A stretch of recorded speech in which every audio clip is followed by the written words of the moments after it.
오늘 우리에게 주시는 하나님의 말씀은 시편 78편 1절부터 8절입니다. 소망을 하나님께 두라라는 제목으로 우리가 함께 하나님의 말씀을 나누겠습니다. 이 시편 78편은요, 이제 시편 119편 다음으로 긴 시편입니다. 총 72절까지 있는 이 시편이고요. 우리가 다 볼 수가 없기 때문에 이제 1절부터 8절까지 우리가 이제 읽게 되었습니다. 1절부터 8절은요, 이 시 전체의 서론이라고 할 수가 있고요. 이 전체 시의 주제를 다 담고 있는 것이 1절부터 8절입니다. 이 9절부터 마지막 절까지는요, 이 말씀에 대한 1절부터 8절에 대한 말씀에 대한 하나의 예시이면서 이야기를 전해주고 있는 것입니다. 이 시는요, 역사 속에서 하나님께서 이스라엘을 어떻게 대하셨는지, 그리고 이스라엘은 하나님을 어떻게 대해왔는지를 말하고 있습니다. 이를 통해서 교훈을 얻게 하려고 하는 시입니다. 그래서 장르로 따진다면 이 시편 78편은 교훈시라고 할 수 있고요. 또는 이제 역사시나 아니면 이스라엘 실패의 고백으로서 미래 예언적인 시편이라고도 할 수 있는 것이 이 시편 78편입니다. 이 시편 78편을 통해서는 이제 하나님께서 우리에게 몇 가지의 교훈을 주시는 것입니다. 첫째는 하나님이 어떤 분이신지를 알리는 것입니다. 모든 성경이 다 하나님의 자기 계시로서 우리들에게 하나님을 알도록 하는 그런 이제 말씀들인데요. 특별히 이 시편 78편은 하나님께서 이스라엘을 어떻게 대하셨는지를 보여주면서 우리를 만나주시는 하나님이 어떤 하나님이신지를 가르쳐주고 알려주고 있습니다. 두 번째는 이 시편 78편은 또한 사람은 어떤 존재인지를 말하고 있는 그러한 시편입니다. 하나님께서 끝없이 은혜를, 끝없이 복을 주셨는데도 사람들은 다시 배신하고 또다시 배신하고 하나님을 대적하는 그런 존재였다라고 하는 것을 우리에게 말해주죠. 인간 본질이 무엇인지, 인간의 본성, 죄된 본성이 무엇인지를 잘 볼 수 있게 해주는 시편이기도 합니다. 우리는 이 말씀을 통해서 우리와 하나님 사이의 관계에 대한 참된 교훈을 얻어갈 수 있어야 할 것입니다. 이 시편의 배경을 우리가 찾는다면 이 배경이 이제 어느 시대에 이것이 쓰였는지에 대해서는 우리가 사실 정확하게 알 수 있는 길은 별로 없습니다. 어느 시대에 쓰였는지는 우리가 알 수가 없어요. 다윗 이후 시대에 쓰였지만 언제 쓰였는지는 알 수가 없고요. 다만 이 시편이 말하고 있는 바는 다윗의 시간이 시작이 되었을 때 하나님께서 왜 유다 지파의 다윗을 세워서 이스라엘을 이끌어 갔는가라는 질문을 했을 때에 대한 대답이라고 할 수가 있어요. 그 전까지 이스라엘의 성소는, 하나님의 성막은 실로라는 곳에 있었습니다. 이 실로는 에브라임 지파의 땅입니다. 그 실로에서 하나님께서는 사람들을 만나 주셨어요. 그랬는데 다윗의 때에 왔을 때 예루살렘의 시온산에 성전이 세워지게 되죠. 그래서 이 에브라임에서 유다로 넘어가는 그 상황이 왜 그렇게 일어났는지를 역사적인 설명을 통해서 가르쳐주고 있는 시이기도 합니다. 이 시는 분명하게 교훈을 줍니다. 인간의 본성 속에 있는 우상과 욕망과 계산을 다 내려놓고, 그리고 오직 하나님께 소망을 두고 하나님의 말씀을 마음에 새기고 말씀을 따라가라고 교훈을 주고 있습니다. 그래서 하나님께 순종하는 삶을 살라고 권면을 하고 있는 거죠. 오늘 저와 여러분이 이 예배를 통해, 이 말씀을 통해 하나님을 인격적으로 알아가고 모든 어떤 불순종에서 돌이켜 하나님께 순종하는 그런 날이 될 수 있기를 바랍니다. 하나님께서 은혜 주셔서 저와 여러분에게 더 크고 비밀한 계획을 이루어 나가는 그런 날이 될 수 있기를 예수님의 이름으로 축복합니다. 아멘. 자, 1절을 우리가 보겠습니다. 내 백성이여 내 율법을 들으며 내 입의 말에 귀를 기울일지어다. 이렇게 이야기하면서 시작합니다. 이 시인은요, 이스라엘 후손들에게 나의 율법을 들으라 라고 말합니다. 여기서 이제 율법은 뭐 십계명 같은 율법은 아니고요. 이제 율법이라는 단어를 썼는데 이거는 이제 토라라고 하는 단어입니다. 이거는 이제 율법도 되지만 교훈이나 가르침이라고 할 수가 있어요. 이것은 하나님의 율법, 하나님의 가르침이 아니라 이 말을 전하고 있는 사람, 이건 이제 아삽의 마스길이죠. 아삽의 교훈이죠. 아삽이 말하는 교훈을 들으라는 얘기예요. 내 백성이여 나의 교훈을 들어라. 내 입의 말에 귀를 기울여라. 이렇게 이야기를 하면서 시작을 합니다. 이 시인은요, 자신의 가르침을 비유를 통해서 비밀을 드러내는 방식으로 말하겠다라고 말을 합니다. 내가 입을 열어 비유로 말하며 예로부터 감추어졌던 것을 드러내려 하니 이렇게 얘기합니다.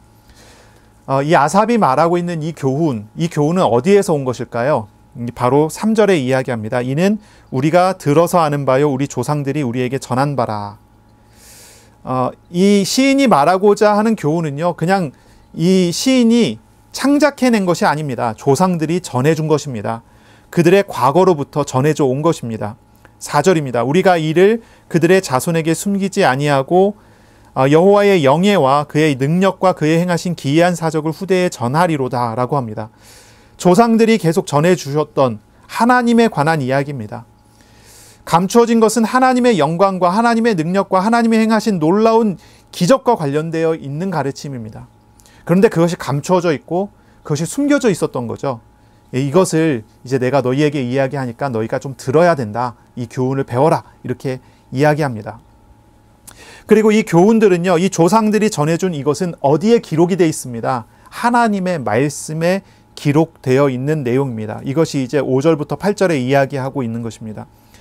그러니까 아삽은요, 교훈을 들어야 된다고 이야기하면서 이 교훈은 우리들의 조상으로부터 이어져 내려온 것이고 그것은 하나님의 말씀에서부터 온 것이다 라고 하면서 이 긴 시에, 72절까지 되는 이 긴 시에 이 교훈의 분명한 출처를 밝히고 이야기하고 있는 것입니다.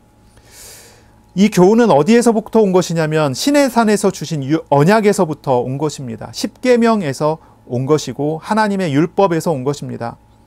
이 교훈의 목적은 무엇입니까? 7절에 이야기하는 것입니다. 그들로 그들의 소망을 하나님께 두며 하나님께서 행하신 일을 잊지 아니하고 오직 그의 계명을 지켜서 라고 말을 합니다. 그래서 8절입니다. 그들의 조상들 곧 완고하고 패역하여 그들의 마음이 정직하지 못하며 그 심령이 하나님께 충성하지 않는 세대와 같이 되지 아니하게 하려 하심이로다 라고 말하고 있습니다. 시인은요, 하나님의 말씀을 잊지 말고 따르고 말씀하시는 하나님께 정직하고 순종하라고 말을 하고 있어요. 이것이 하나님께서 성경을 통해 가르치신 것이고 바로 이 성경의 가르침은 조상으로부터 후대에게 계속 이어져 내려오면서 가르쳐 왔던 것이고 그리고 지금 아삽이 말하고 있는 것입니다.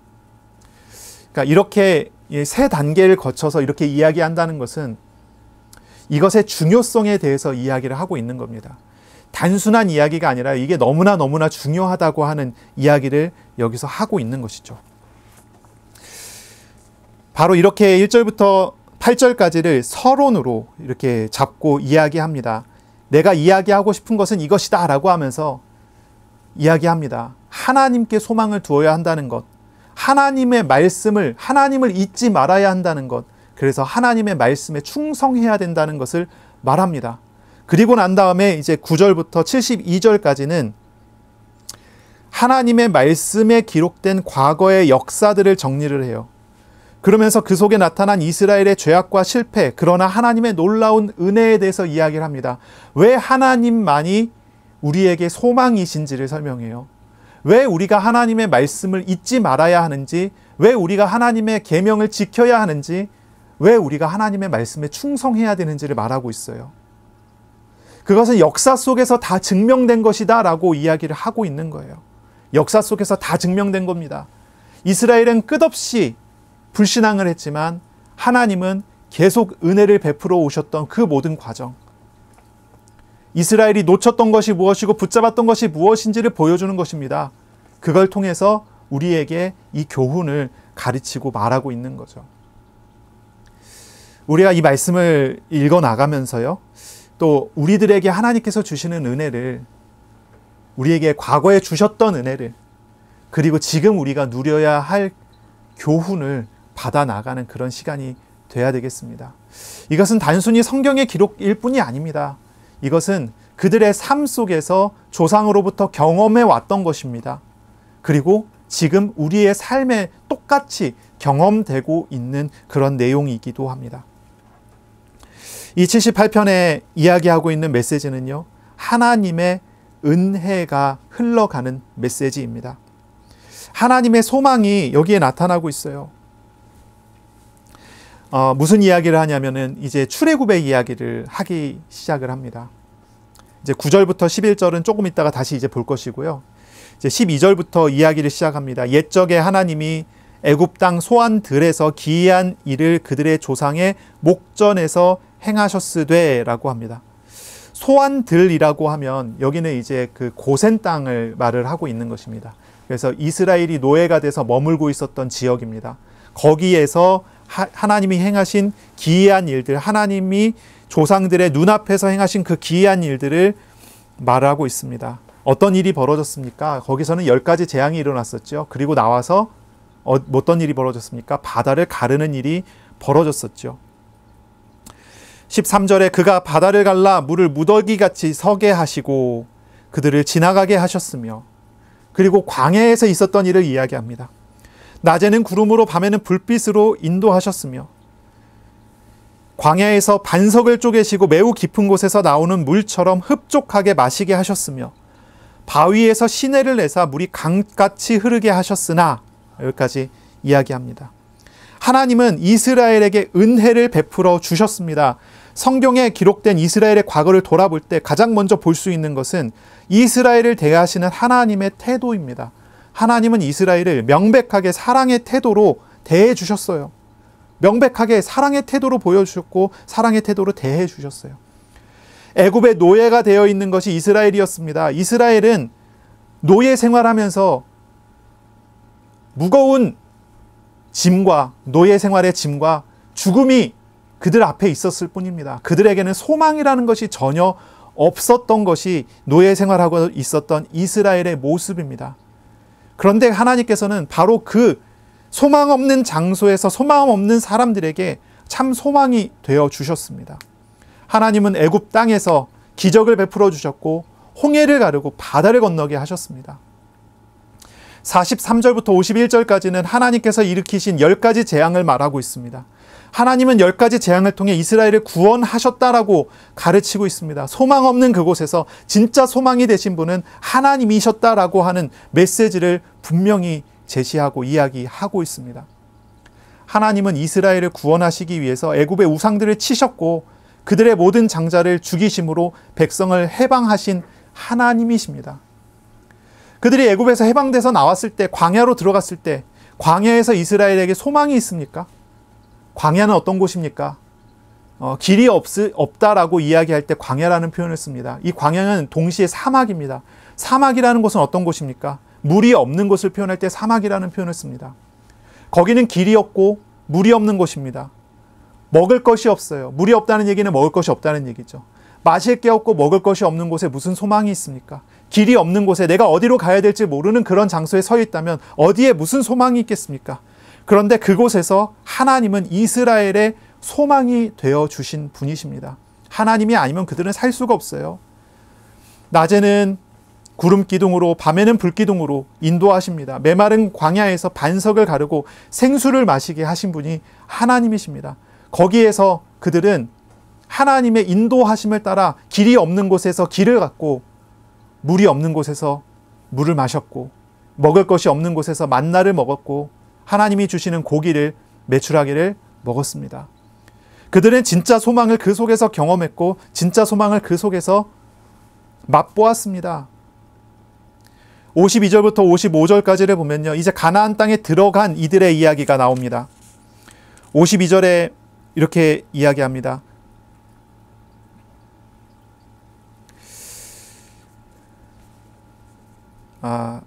54절, 55절입니다. 그들의 성소의 영역 곧 그의 오른손으로 만드신 산으로 인도하시고 또 나라를 그들 앞에서 쫓아내시며 줄을 펴서 그들의 소유를 분배하시고 이스라엘의 지파들이 그들의 장막에 살게 하셨도다.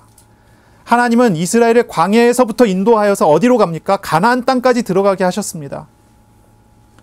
거기에서 전쟁이 일어났었죠. 가나안 정복 전쟁이 일어났습니다. 이 가나안 정복 전쟁이 일어났을 때 그 전쟁은 이스라엘의 능력으로 인해서 일어난 승리의 전쟁이 아니었습니다. 온전히 하나님의 능력과 하나님의 인도하심으로 일어난 역사였죠. 여기서도 마찬가지입니다. 오직 하나님만이 그들의 참 소망이라는 사실을 보여주셨고 나타내 주셨습니다. 하나님의 이 구원하심은요, 이해할 수 없는 신비한 하나님의 사랑이 이루어낸 은혜이고 기적이었습니다. 이스라엘이 사랑을 받을 만한, 이스라엘이 응답을 받을 만한 기적과 구원을 받을 만한 어떤 행위를 했습니까? 그렇지 않았습니다. 그들은 아무것도 하지 않았습니다. 그들은 오히려 하나님을 대적하는 그런 사람들이었어요. 그런데 하나님은 그들을 구원하셨습니다. 은혜를 베풀어 주셨어요. 로마서 5장 8절에 이런 말씀이 있죠.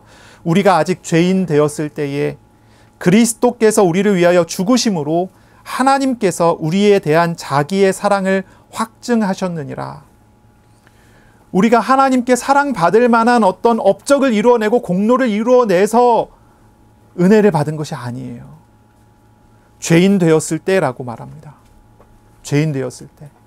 우리가 하나님과 원수 되었을 때 하나님께서 우리에게 은혜를 베풀어 주셨어요. 이거는 정말 우리가 이해할 수 없는 신비한 것입니다. 이 하나님의 사랑은 측량이 될 수 없는 그러한 은혜이고 기적 같은 것입니다.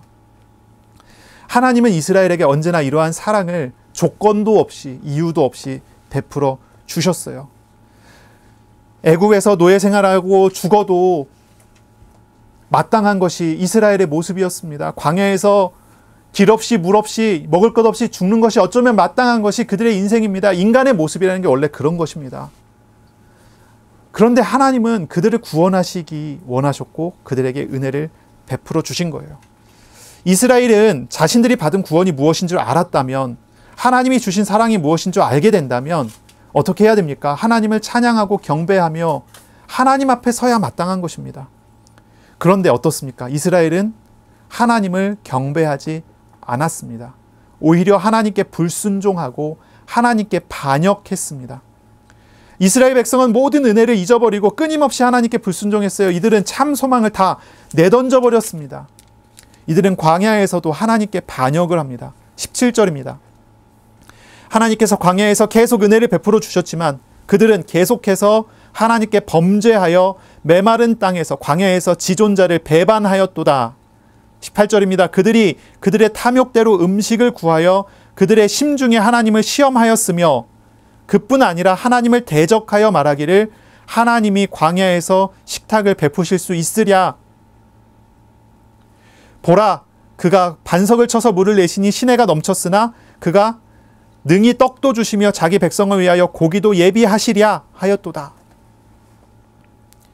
이들은 하나님께서 광야에서 행하신 놀라운 기적들을 봤음에도 불구하고 하나님께 범죄하고 하나님을 거역하고 하나님을 시험하고 하나님을 믿지 않고 대적해요. 이것이 사람의 본성이고 사람의 태도입니다. 40절을 보겠습니다. 그들이 광야에서 그에게 반항하며 사막에서 그를 슬프시게 함이 몇 번인가. 그들이 돌이켜 하나님을 거듭거듭 시험하며 이스라엘의 거룩하신 이를 노엽게 하였도다. 그들이 그의 권능의 손을 기억하지 아니하며 대적에게서 그들을 구원하신 날도 기억하지 아니하였도다. 이것이 이스라엘의 모습이에요. 이 이스라엘의 모습을 보며 하나님은 어떤 감정을 가지셨습니까? 이게 40절에 나오죠. 하나님은 슬퍼하십니다. 슬퍼하셔요. 41절에 하나님은 이제 노여워하시기 시작합니다. 그들은 구원의 날을 기억하지 않고 자신의 탐욕에만 몰두했습니다. 양심이 있다면 할 수 없는 일들을 이스라엘은 계속 행한 것입니다. 계속 탐욕스럽게 죄를 범하고 하나님은 계속 이용해 먹고, 이것이 이스라엘의 태도였고 이스라엘의 모습입니다. 사실 우리도 다르지 않아요. 우리에게 하나님께서 얼마나 은혜 주십니까? 구원하시고 동행하시고 때에 따라 돕는 은혜를 주시고 시험에서 건져주시고 역사를 이루어 가시고 우리의 발걸음을 지켜주시는 분이 하나님 아니십니까? 그러나 우리는 언제나 돌아서고 다시 우상을 찾아가고 내 욕심과 내 탐욕에 물들어가고 거기에 휩싸여 갑니다. 그때마다 하나님은 슬퍼하시고 슬퍼하십니다. 이들은요, 한 걸음 더 나아갑니다. 이렇게 탐욕스럽게 죄를 범하고 있다가 또 필요할 때는 회개하는 척해요. 회개하는 척. 하나님은 그들이 척하고 있다는 것을 아시면서도 그들의 진정한 회개를 하도록 기다리시고 설득하시고 다시 긍휼을 베풀어 주십니다. 32절입니다. 이러함에도 그들은 여전히 범죄하여 그의 기이한 일들을 믿지 아니하였으므로 하나님이 그들의 날을 헛되게 보내게 하시며 그들의 횟수를 두려움으로 보내게 하셨도다. 계속 이제 이들이 범죄를 했잖아요. 그러니까 하나님께서 그들의 날을 헛되게 만들어버려요. 그들의 횟수를 두려움으로 보내게 만들어요. 이게 무엇입니까? 광야에서 함께 하시던 하나님께서 손을 다 거두어 가셔요. 그러면 어떻게 되겠죠? 죽음이 눈앞에 보이겠죠. 그러면 그들의 노력은, 그들의 외침은 헛된 것이 되고 두려운 것이 돼버리고 마는 거예요. 그들의 날은 두려운 것이 돼버리고 마요. 그러면 어떻게 될까요? 34절에 얘기합니다. 하나님이 그들을 죽이실 때에 그들이 그에게 구하여 돌이켜 하나님을 간절히 찾습니다. 하나님의 손이 거두어진 걸 보면, 그리고 이제 두려움이 찾아오면 그들은 하나님께 회개하는 척하며 하나님을 찾기 시작을 하는 거예요. 그들이 하나님을 찾는데 이렇게 말합니다. 하나님은 우리의 반석이시고 지존하신 하나님이 우리의 구원자이십니다 라는 말을 한다는 거예요. 그런데 36절에 어떻게 됩니까? 그렇게 구원이 다시 일어나면 어떻게 됩니까? 다시 돌아가는 겁니다. 36절에 보세요. 그러나 그들이 입으로 그에게 아첨하며 그의 혀로 그에게 거짓을 말한다 라고 하는 거예요. 가짜 회개를 하고 있는 거죠. 이는 하나님께 향하는 그들의 마음이 정함이 없으며 그의 언약에 성실하지 아니하였음이로다. 이들이 가짜로 회개를 해요. 그런데 하나님은 어떠십니까? 하나님은 어떻게 하십니까? 38절 보세요. 오직 하나님은 긍휼하심으로 죄악을 덮어주시어 멸망시키지 않으시고 그의 진노를 여러 번 돌이키시어 그의 모든 분을 다 쏟아내지 아니하셨으니. 하나님은요, 속아주세요. 속아주세요. 왜 속아주십니까? 그들이 거짓말을 하는 거 알면서도 왜 속아주십니까? 그러면서도 그들 중에 진짜 회개하는 자를 찾으시는 것입니다. 오래 참으시는 것입니다. 오래 참고 기다리시고 또 기다리시는 것입니다. 하나님은 정말 어떤 분이십니까? 이들의 반역에도, 이들의 배신에도, 이들의 거짓말에도 하나님은 어떻게 반응하셨습니까? 하나님은요, 저런 우상들과 귀신들과 마귀 사탄하고는 아주 다르신 분이라는 것을 여기에서 우리에게 가르쳐주고 보여주고 있는 거예요. 하나님은 단순한 신이 아니십니다. 단순히 능력이 많은 초월자가 아니라는 거예요. 하나님은 어떤 분이십니까? 정말로 사랑을 주시는 아버지이심을 가르쳐 주는 거예요. 이스라엘의 과거 역사를 돌아볼 때 하나님의 사랑을 읽게 되는 거예요. 이스라엘이 광야에서 하나님 앞에 얼마나 잘했길래 그들이 광야에서 나와서 가나안 땅에 들어갔습니까? 이렇게 얘기한다면 성경을 정반대로 읽은 거예요. 그들은 반역하고 또 반역하고 또 반역했는데 하나님은 참아주시고 기다려주시고 또 기다려주셨어요. 그리고 결국은 그들을 변화시키고야 마셨어요. 이것은 하나님의 사랑입니다. 하나님의 열심입니다. 하나님은 그들에게 은혜를 베풀어 주셨어요. 바로 이스라엘의 과거의 기록은 하나님의 사랑에 대한 교훈입니다. 하나님은 이렇게 사랑을 주시는 분이시다라는 것이죠. 그러면서 동시에 인간의 본성의 더러운 실상을 다 고발하고 있는 거예요. 인간 안에 이러한 더러운 실상을 가지고 있음을 말하는 것입니다. 진짜 소망은 어디에 있습니까? 인간 안에 있는 것이 아닙니다. 진짜 소망은 하나님께만 있는 것입니다. 하나님께서는 이스라엘의 이 출애굽 과정에서의 이러한 사실들을요, 모세오경에, 성경의 첫 번째 5권에 자세히 기록해서 이스라엘과 언약의 백성들에게 알려주고 있습니다. 성경을 읽으면요, 참 놀라운 것들을 읽게 돼요. 우리가 상식적으로 한번 생각해 보면은 이렇게 잘했더니 이렇게 응답을 받았다, 이렇게 써 있어야 되잖아요. 그런데 성경을 읽으면요, 이 상식이 무너져요. 이들이 이렇게 불신하고 이렇게 불신앙했는데 하나님께서 은혜 주셨다. 은혜 받고 난 다음에 이 사람이 마음을 돌이켜 하나님께 회개했더니 또 복을 주시더라. 이게 성경의 기록이에요. 성경은요, 인간이 종교 생활을 어떻게 해야 되는가를 설명하고 있지 않아요. 성경은요, 하나님이 우리를 향한 사랑과 열심이 얼마나 대단한지를 설명하고 있어요. 하나님이 누구신지를 가르치고 있어요. 우리가 교훈을 받아야 된다면 어떤 교훈을 받아야 됩니까? 내가 이렇게 저렇게 어떻게 성실하게 노력하면서 이렇게 하나님께 해야 되겠구나가 아니에요. 하나님의 마음이 무엇인 줄 알고 그 마음에 맞게 가야 되는구나라는 것을 우리는 배워야 되고, 그것을 교훈 받아야 하는 것입니다. 하나님께서는 이것을 성경에 다 기록하시고 이것을 후대에 읽게 하셨습니다. 이제 후대들은요, 이 성경을 읽고 교훈을 얻어야 합니다. 그리고 이렇게 살지 않으면 되는 것입니다. 이스라엘처럼, 조상들처럼 살지 않으면 되는 거예요. 후대들이 얻어야 되는 교훈은요, 조상들처럼 살겠다가 아니에요. 조상들처럼 살지 않아야 된다는 교훈을 받아야 돼요. 이것이 성경이 우리에게 보여주는 참 독특하고 놀라운 메시지이죠.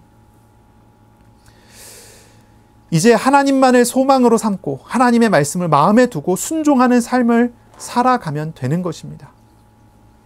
그런데 사사시대에 하나님의 말씀이 희귀해진 시대가 됐을 때 다시 이 불신앙이 반복되는 일이 벌어집니다. 9절부터 11절을 우리가 보겠습니다. 9절입니다. 에브라임 자손은 무기를 갖추며 활을 가졌으나 전쟁의 날에 물러갔도다. 그들이 하나님의 언약을 지키지 아니하고 그의 율법 준행을 거절하며 여호와께서 행하신 것과 그들에게 보이신 그의 기이한 일을 잊었도다. 자, 방금 전까지 이야기했었던 것은 광야의 이야기입니다. 광야 출애굽의 이야기입니다. 근데 그 출애굽의 때는 지나갔고요. 이제 가나안 땅을 정복하고 들어갔어요. 사사시대가 시작이 됐습니다. 사사기의 시대입니다. 이 사사기의 시대에 하나님의 언약궤는 실로에 있었습니다. 에브라임 땅 실로입니다. 그리고 이 이야기의 배경은 엘리 제사장의 시대라고 생각하면 되겠습니다. 엘리 제사장 시대는 어떤 시대입니까? 말씀이 희귀해진 시대예요. 하나님의 음성을 듣는 사람이 없어진 시대. 그 시대에 하나님께서 사무엘을 부르셨죠. 이 엘리 제사장은 제사장이었고 이 엘리 제사장의 두 아들이 홈니와 비느하스라고 하는 사람입니다. 얼마나 타락된 시대가 됐는지 홈니와 비느하스는 성전에서 날마다 범죄를 저지르는 일들을 계속했었던 그런 시대예요. 그런 시기입니다. 하나님은 에브라임이 하나님의 말씀을 잊어버렸다라고 합니다. 하나님의 언약을 지키지 않았다고 합니다. 그리고 이제 일이 시작이 되는 것입니다. 자, 54절, 55절을 보시면요. 하나님은 이스라엘을 성소, 하나님의 오른손으로 만드신 산으로 인도하셨습니다. 바로 이 산은 어디냐면 실로라고 하는 곳입니다. 또 나라를 그들 앞에서 쫓아내시며 줄을 쳐서 그들의 소유를 분배하시고 이스라엘의 지파들이 그들의 장막에 살게 하셨도다.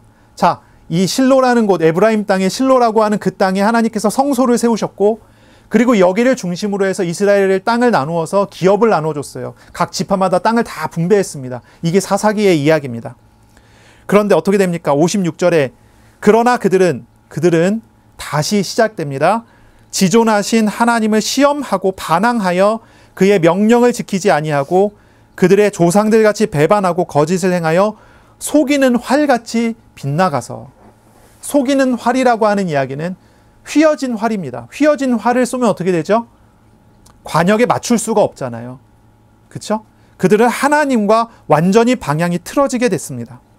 그래서 어떻게 됩니까? 58절에 자기의 산당들로 그의 노여움을 일으키며 그들이 곳곳에 이제 하나님을 섬기는 성전으로 모여지지 않고 곳곳에 산당을 만들어 우상 숭배하기 시작합니다. 그들이 조각한 우상들로 그를 하나님을 진노하게 하였습니다. 59절에 하나님이 들으시고 분내어 이스라엘을 크게 미워하셨습니다. 60절입니다. 사람 가운데 세우신 장막 곧 실로의 성막을 하나님께서 떠나십니다. 이런 일이 벌어지는 거예요. 하나님께서 실로의 성막을 떠나세요. 이스라엘이 광야에서 하나님께 배반하고 하나님께 대들었을 때 하나님께서 그들과 함께 하심을 싹 거두어 가시며 그들이 죽게 되어지는 그런 상황이 됐을 때 그들이 회개하기 시작했잖아요. 그런 상황이 벌어지는 거예요. 이들이 도대체 돌이킬 생각을 하지 않고 말씀을 듣지도 않고 회개하지도 않고 그들은 계속 점점 더 나빠져 가는 거예요. 그러니 하나님이 그들에게 시험을 주십니다. 그 시험은 하나님께서 그들을 떠나가시는 것입니다. 떠나가시는 거예요. 그랬더니 어떤 일이 벌어집니까? 61절입니다. 그가 그의 능력을 포로에게 넘겨주시며 그의 영광을 대적의 손에 붙이시고 그가 그의 소유 때문에 화를 내사 분을 내사 그의 백성을 칼에 넘기셨으니 그들의 청년은 불에 살라지고 전쟁을 통해서 남자들은 죽게 되고 그들의 처녀들은 혼인 노래를 들을 수 없었으며 결혼이 불가능해지는 혼인 잔치를 할 수 없어지는 아주 암울한 비참한 상황을 맞이하게 되는 거죠. 그들의 제사장들은 칼에 엎드러지고 그들의 과부들은 애곡도 하지 못하였도다. 이것이 정확하게 사무엘상 4장 5장에 나오는 내용입니다. 사무엘상 4장 5장에 나오는 내용이에요. 하나님께서는 에브라임을 유기하셨습니다. 이 에브라임이라고 표현하는데 이 에브라임은 누구냐면은 요셉의 아들이죠. 요셉의 아들이에요. 이스라엘에게는 이제 장자는 2배의 복을 줍니다. 그렇죠? 이 문화 속에서 장자는 2배의 복을 줘요. 야곱이 12아들을 낳았는데요. 장자의 명분은 유다가 가져갔습니다. 유다를 통해서 장자의 명분은 갔습니다. 그러나 이 장자의 축복은 누구에게 갔냐면 요셉에게 갔고 요셉 중에서도 에브라임에게 갑니다. 이 에브라임은 큰 축복을 받았습니다. 그래서 이스라엘의 모든 지파 중에서 가장 강성한 군사력을 소유할 수 있게 됐고 하나님은 하나님의 성막을 에브라임 중에 있는 실로에 있게 만드셨어요. 이 에브라임은 하나님의 축복을 받은 이 부족으로서 온 이스라엘의 중심이 되어져 있었어요. 그런데 이 에브라임이 하나님을 반역했다라고 표현을 해요. 이 얘기는 뭐냐면 에브라임이 대표된 것입니다. 이스라엘 전체가 다 타락에 들어가게 됐다라고 하는 그런 이야기입니다. 성전에서는 예배가 되어지지 않습니다. 결과 하나님은 에브라임을 실로를 떠나셨습니다. 그 결과가 이 비참한 상황이 벌어지게 된 거예요.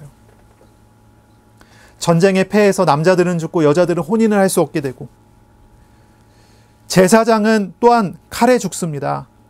홈리와 비느하스가 죽은 사건이에요. 전쟁터에 나가서 홈리와 비느하스가 죽었죠. 그리고 이 홈리와 비느하스가 죽었다는 소식을 듣고 비느하스의 아내는 그 충격으로 아들인 이가봇을 낳고 죽어버립니다. 여기 나오는 이 기록 그대로입니다. 과부들은 애곡도 하지 못하였도다. 아들의 이름을 이가봇이라고 졌는데요. 그 이가봇이라는 이름의 뜻은 영광이 떠났다라는 뜻입니다. 하나님이 떠나셨다는 뜻의 이름을 지어줄 수밖에 없는 그 제사장 가문의 제사장이 그런 이름을 받을 수밖에 없는 그런 시대가 됐다는 것이죠. 자, 어떤 일이 벌어졌습니까? 이스라엘이 계속 블레셋과 전쟁을 했는데 블레셋에게 계속 지는 거예요. 이스라엘이 블레셋을 이기지를 못하는 거예요. 그래서 이스라엘이 생각하기를 이렇게 생각을 했습니다. 예전에 가나안 정복 전쟁 때 언약궤가 앞서 나가면 전쟁에서 승리했었던 기억을 한 것입니다.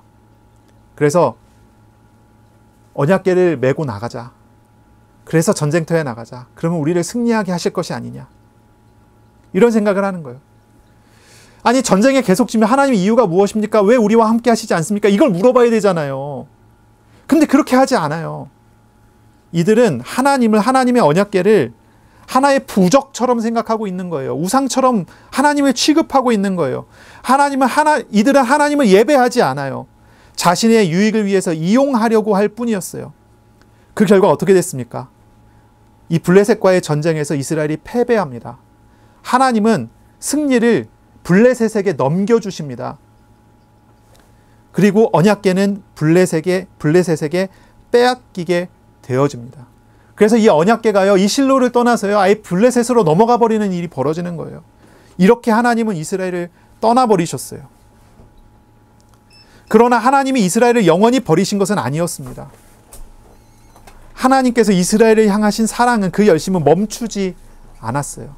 멈추지 않습니다. 55절, 56절입니다.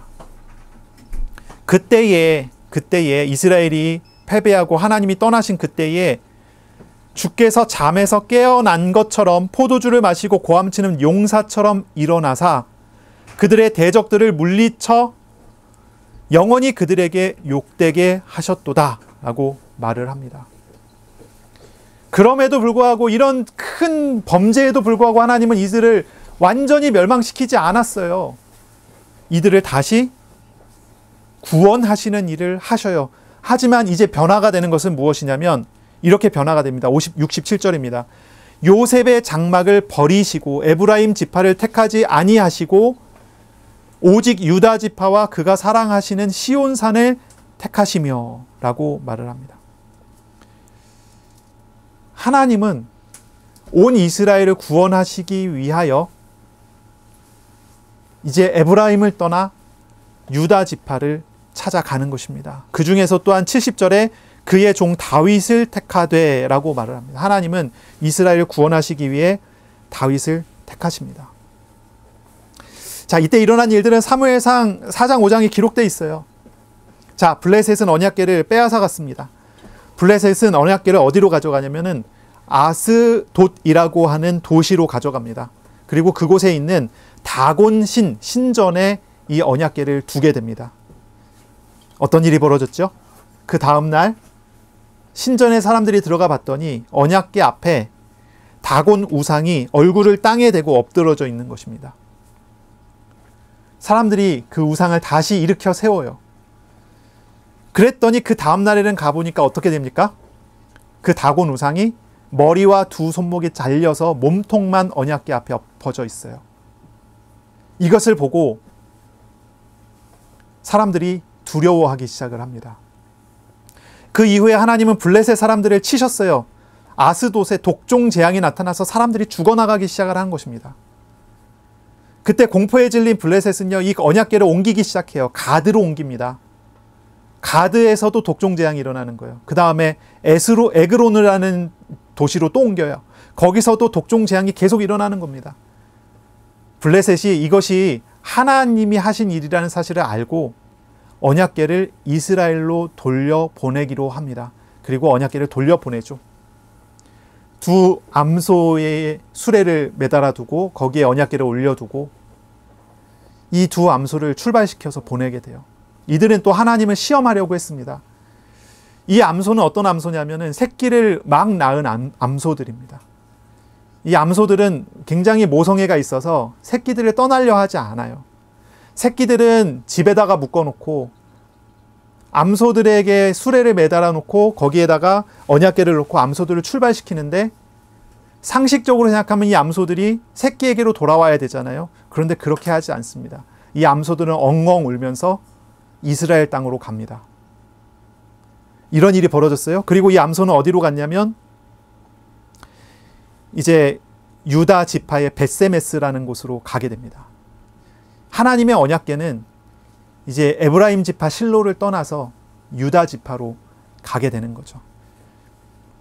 그리고 그곳에서 이제 기럇 여아림에 있는 아비나답의 집으로 이 언약궤가 가서 거기에서 20년을 머물게 됩니다. 그리고 20년이라는 시간이 지난 다음 다윗에 의해서 오벳 에돔의 집으로 옮겨가서 3달을 머물고 그 다음에 시온산으로 옮겨지게 되죠. 하나님께서 이렇게 역사 속에서 이루어내신 일들을 우리에게 보여주고 알려주고 있습니다. 에브라임의 타락과 범죄는 이스라엘 전부의 타락과 범죄에 대한 어떤 그러한 하나의 대표를 이야기를 하고 있는 것입니다. 이스라엘은 타락하고 범죄했어요. 하나님과 함께 하여서 살아남았던, 하나님이 소망이셨던 민족이 하나님을 떠나버렸어요. 그들에게는 더 이상 이제 소망이 없습니다.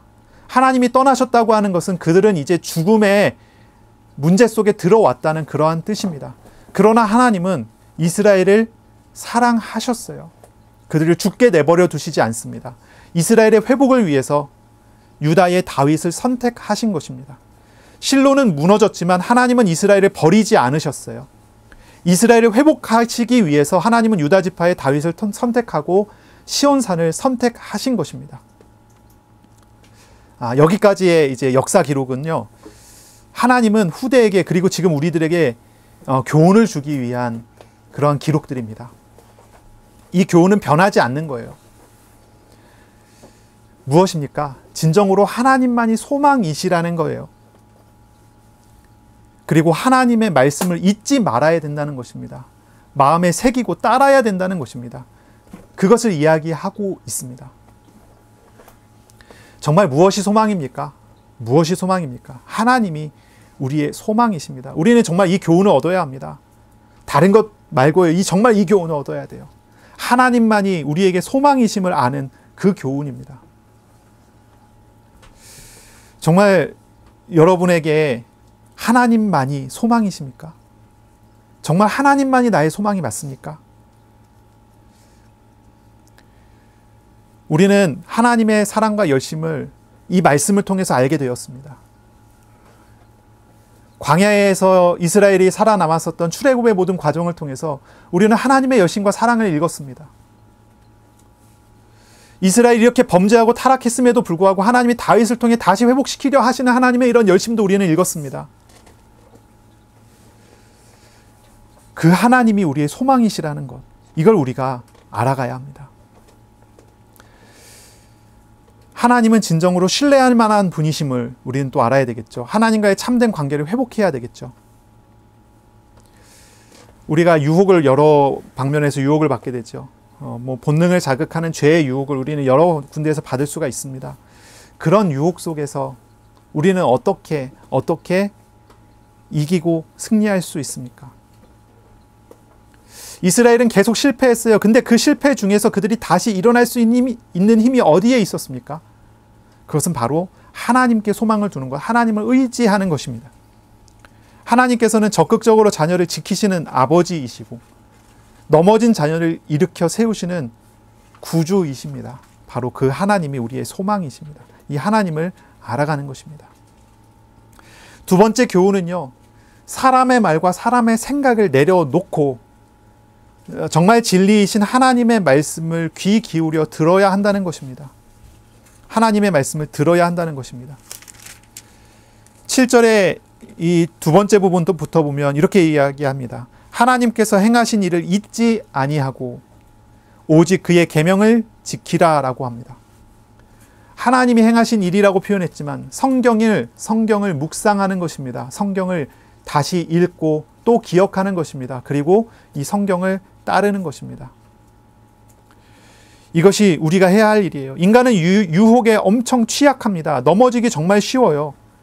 누군가 우리를 유혹하면 우리 쉽게 넘어가지 않습니까?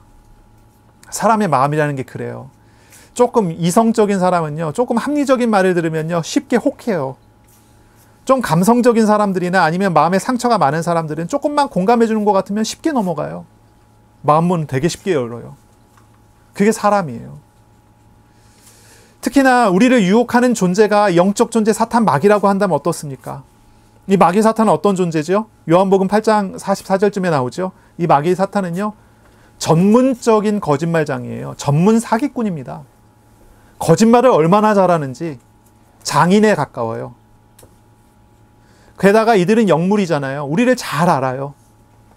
우리의 어떤 빈틈이 있는지 그 빈틈을 타고 들어오는데 천재적인 소질을 가지고 있어요. 이런 존재가 우리를 속여요. 우리를 끌고 가요. 어디로 끌고 갑니까? 우리의 소망이 하나님께 두지 않도록 하는데 우리를 끌고 가요. 하나님 바라보지 못하게 만드는데 우리를 끌고 가요. 우리의 생각과 우리의 마음과 우리의 것들이 하나님 것과 멀어지게 만드는데 모든 일들을 하고 있어요. 인간의 본성 자체가 죄의 본성을 가지고 있잖아요. 그런데 이런 유혹을 받는다. 사람이 그걸 어떻게 이겨냅니까? 엄청 취약해요. 유혹에 너무나 넘어지기 쉬워요.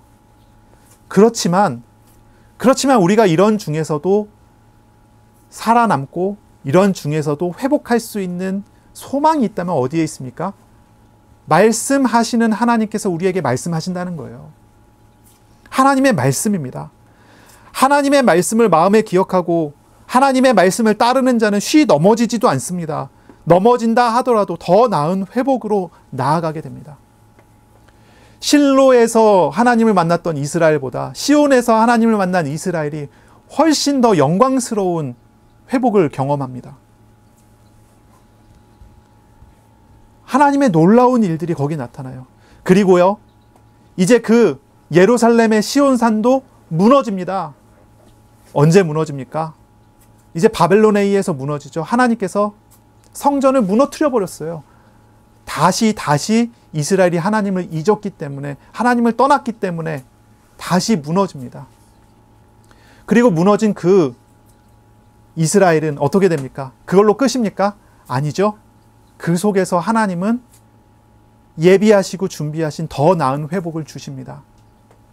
그것은 바로 우리에게 찾아오시는 예수 그리스도를 주신 것입니다. 그리스도 안에서 우리는 온전한 회복과 온전한 은혜를 경험할 수 있도록 해주십니다. 말씀을 묵상하는 주간이 되시기를 바랍니다. 말씀을 묵상하는 사람은요, 흔들리지 않는 든든한 나무와 같습니다. 사탄이 어떻게 유혹을 해도, 우리의 죄가 우리를 어떻게 끌고 가려고 해도 하나님의 말씀을 마음에 새기는 사람, 말씀을 따라가는 사람은 말씀하시는 하나님이 지키는 사람입니다. 시냇가에 심은 나무와 같이 열매를 맺는 사람이 됩니다. 그러므로 우리가 얻어야 될 교훈은요, 내 생각을 내려놓고 하나님의 말씀을 채우는 그 일을 하는 것입니다. 하나님의 말씀을 묵상하는 대로 나아가세요. 그것이 우리가 해야 할 일입니다. 실천적인 방법으로 하나님의 말씀을 직접 매일 묵상하기를 작정하시기를 바랍니다. 혼란이 있는 사람, 갈등이 있는 사람, 아니면 어떤 것을 선택해야 되는 갈림길에 있는 사람, 다 마찬가지입니다. 아무 일도 없는 사람도 마찬가지입니다. 어떤 일보다 가장 앞서서 하나님 말씀 앞에 서세요. 혼란스럽다 그러면 계산을 자꾸 하게 되거든요. 계산이 아니라 말씀 앞에 서세요. 말씀을 읽으세요. 말씀을 읽으며 말씀하시는 하나님을 찾으세요. 그것이 우선입니다. 내 생각을 하나님께 맡기는 것, 말씀하시는 하나님을 찾는 것, 하나님의 지혜를 구하는 것, 이것이 우리가 정말 기도해야 하는 내용입니다. 고린도전서 2장 13절에 보면 성령께서 가르치심으로 우리가 분별할 수 있게 해주신다고 합니다. 분별이 됩니다. 말씀을 먼저 찾아가는 것, 이것이 하나님께 소망을 둔 사람의 삶의 방식입니다. 하나님의 말씀을 묵상하고 말씀하시는 하나님과 동행하는 저와 여러분이 되기를 바랍니다. 말씀으로 인해서 지혜를 얻고 악한 것을 버리고 말씀의 인도하심을 받아 하나님의 주시는 참 소망을 얻어가는 저와 여러분이 되기를 축복합니다. 아멘. 기도하겠습니다. 하나님 아버지 감사합니다.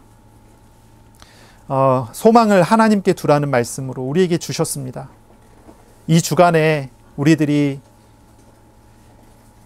우리의 생각과 마음 내려놓고 주님의 말씀으로 채워가며 오직 우리의 소망이 하나님께 있음을 알고 믿음으로 나아가는 우리들이 다 될 수 있도록 복을 내려 주옵소서.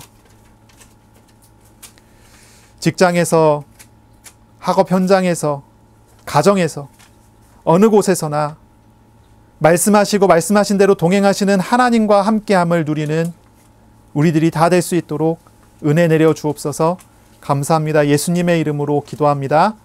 아멘. 우리 구주 예수 그리스도의 은혜와 하나님 아버지의 사랑하심과 성령님의 교통하심이 이제로 영원까지 항상 함께 있을지어다. 아멘.